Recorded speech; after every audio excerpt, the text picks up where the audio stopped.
Assalamualaikum warahmatullahi wabarakatuh. Selamat siang Bapak Tutor. Perkenalkan, nama saya Heru Dasarianto dan di sini saya akan menjelaskan secara singkat bagaimana pengembangan program Warung Java ini sebagai uh, tugas mata kuliah ketiga pemrograman berbasis desktop seperti itu. Nah, di tugas 3 pemrograman berbasis desktop ini kita sudah mengembangkan kembali program Warung Java. Nah, program Warung Java sendiri sekarang memiliki 4 kelas utama.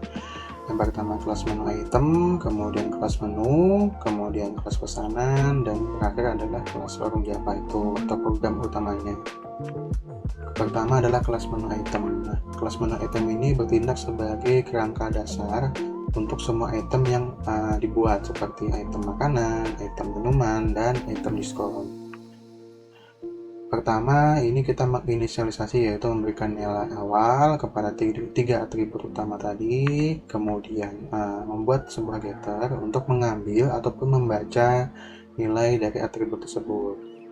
Kemudian atribut tadi tersebut kemudian di override atau lebih tepatnya metode tampil menu dan toFile string di override oleh masing-masing subclass seperti subclass makanan, subclass minuman, dan subclass diskon agar tiap subclass tersebut mempunyai bisa memiliki cara sendiri dalam menampilkan data.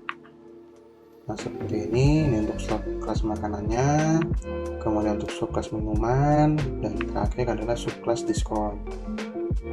Nah, di sini kalau kita perhatikan di masing-masing subclass untuk filenya sendiri, pertama kita menginisiasi kembali tidak kelas dulu, kemudian memberikan implementasi secara spesifik untuk item menu dan menampilkan informasi item secara spesifik per masing-masing kategori. Nah, kemudian selanjutnya adalah mengkonversi objek tersebut menjadi format string untuk disimpan ke dalam file text nantinya. Lanjut ke kelas kedua adalah kelas menu. Nah, kelas menu sendiri di sini bertindak sebagai manajer data utamanya yang mengelola array list dari semua menu item. Nah, fungsi dari kelas menu sendiri di sini adalah menyimpan dan membuat file menu data.txt, kemudian menambah item menu, kemudian menampilkan daftar menu, mencari menu berdasarkan nama parsial, dan menjamin data agar selalu konsisten atau auto-save saat menambah item. Nah, kemudian di kelas menu tersebut, pertama kita di sini bahasanya memulai dengan private array list untuk menyimpan seluruh objek menu seperti makanan, minuman, dan diskon. Kemudian private file string file name di sini menentukan nama file yang digunakan untuk menyimpan data menu. Kemudian menginisiasi daftar menu kosong dan membuat daftar menu pada file yang telah dibuat sebelumnya kalau misalnya belum ada. Kalau misalnya sudah ada. Kemudian menambah menu di metode tambah item dan langsung menyimpannya ke file menu data.txt dan mengembalikan ke daftar menu, lebih tepatnya ke array daftar menunya. Kemudian untuk metode cari menu di sini berfungsi untuk mengubah data string yang kita input nantinya menjadi huruf kecil semua atau lowercase dan mencari nama menu tersebut secara parsial. Jadi misalnya nama menunya lontong sayur, kita cukup mengetikkan sayurnya aja. Kita akan mencari dari list menu yang telah kita buat apakah ada kata sayur, maka mengambil lontong sayur sesuai dengan parsialnya. Kemudian untuk metode tampilkan semua menu ini digunakan untuk menampilkan semua menu yang telah tersimpan sebelumnya dan dimuat dan dicek. Jika daftar menu kosong, maka akan muncul pesan belum ada menu dan nanti akan menggenerate daftar menu yang kita siapkan di Warung Java. Nah, jika daftar menu yang sudah ada, maka akan mencetak daftar menu tersebut dan di override pada masing-masing subclass seperti yang makanan, minuman, dan diskon yang sebelumnya di menu item Java. Kemudian di sini kita membuat sebuah metode simpan menu ke file yang berfungsi untuk menulis seluruh daftar menu ke dalam file menu data.txt tadi dalam bentuk string yang terformat dan memanggil toFile string yang milik setiap subclass yang sebelumnya, di subclass makanan, subclass minuman, di subclass diskon.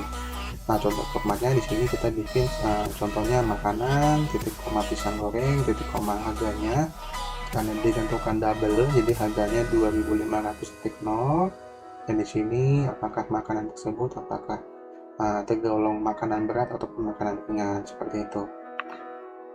Kemudian metode memuat menu dari file di sini berfungsi untuk mengambil seluruh daftar menu dari file yang sudah dibuat dan memecah atau split dengan penanda titik koma tadi. Nah, dari format titik koma tadi ini, misalnya dari makanan, titik koma berarti dipecah masuk ke dalam jenis menu, kemudian pisang goreng dimasukkan ke dalam nama menunya, kemudian 2500 di sini dimasukkan ke dalam harga, dan terakhir di sini sebagai ringan sebagai input tambahannya. Kemudian pada kelas ketiga atau kelas pesanan, di sini kelas pesanan bertindak sebagai keranjang yang mencatat item dan jumlah pesanan pelanggan, menghitung total pesanan yang telah dipesan oleh pelanggan dan membuat struknya. Nah, fungsi dari kelas pesanan sendiri di sini untuk menampung pesanan pelanggan ke dalam keranjang, kemudian menyimpan jumlah tiap item yang dipesan, kemudian menghitung subtotal, diskon dan total bayarnya, dan mencetak struk dan menyimpan struk tersebut ke dalam file txt. Nah, di sini pada metode pertama adalah metode tambah pesanan yang berfungsi untuk menyimpan menu dan jumlah pesanan dan menampilkan pesan sukses menambahkan misalnya nama menunya apa, silang, jumlah yang dipesan. Kemudian di sini untuk metode cetak struk berfungsi untuk mencetak menu yang telah dipesan sebelumnya. Misalnya kita pesan ada 4 menu, jadi 4 menunya dipesan semua, dicetak semua termasuk diskon kalau kita menginput diskon atau promo, seperti itu. Pertama mengecek kalau kerjanya mengecek apakah keranjang pesanan tersebut kosong atau tidak. Kemudian cetak struk ini dibikin berfungsi untuk mencetak menu yang telah dipesan sebelumnya dan dibikin membuat pembelian dengan looping pada keranjang warung.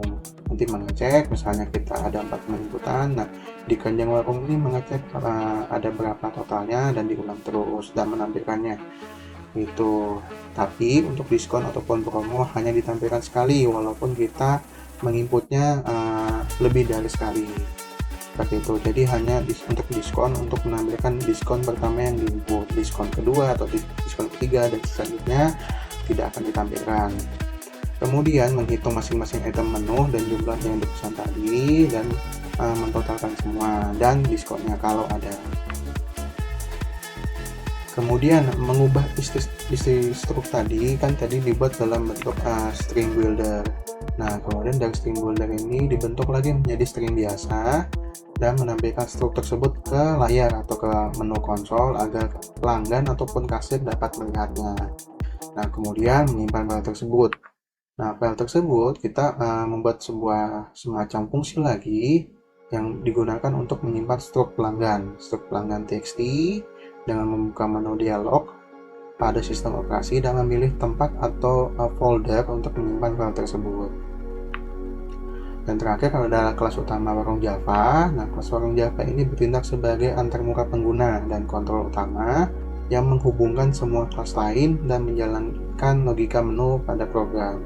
Nah, fungsi dari warung Java sendiri di sini pertama untuk menyimpan daftar menu, kemudian mengizinkan admin untuk menambah menu baru, kemudian pelanggan untuk membuat pesanan dan mencetak struk ke file txt melalui dialog simpanan yang kita buat sebelumnya. Nah, di sini untuk metode mainnya pertama menginisiasi data dummy jika kosong atau jika daftar menunya tidak ada. Kalau atau data menu teksnya belum ada. Jika data menu teksnya belum ada, maka menu restoran akan mencetak seperti yang kita inputkan tadi. Artinya di sini total ada 4 makanan, 4 minuman dan 1 diskon. Nah, kemudian menampilkan menu utama seperti menambah menu baru, menampilkan daftar menu, membuat pesanan pelanggan ataupun keluar dari aplikasi. Kemudian metode menu tambah item berfungsi sebagai menambah item menu baru, utamanya untuk admin seperti menambah item menu baru seperti makanan, ataupun minuman, ataupun diskon. Kemudian, metode proses pesanan berfungsi untuk menampung pesanan yang diinput sebelumnya di kelas pesanan, seperti item menu dan jumlah menu yang disimpan. Kemudian memecah inputan tadi dengan di sini kita splitnya menggunakan sama dengan. Kemudian pada bagian pertama atau trim yang pertama kita menggunakan metode cari menu untuk melakukan pencarian parsial. Jika ditemukan, mengambil data nama menu tadi, kemudian memasukkan objek tersebut ke dalam objek pesanan, lalu diproses di kelas pesanan sebelumnya, seperti itu. Terima kasih, itu aja mungkin untuk penjelasan pada tugas 3 ini. Mohon maaf jika ada salah kata ataupun salah penjelasan. Terima kasih dan selamat siang.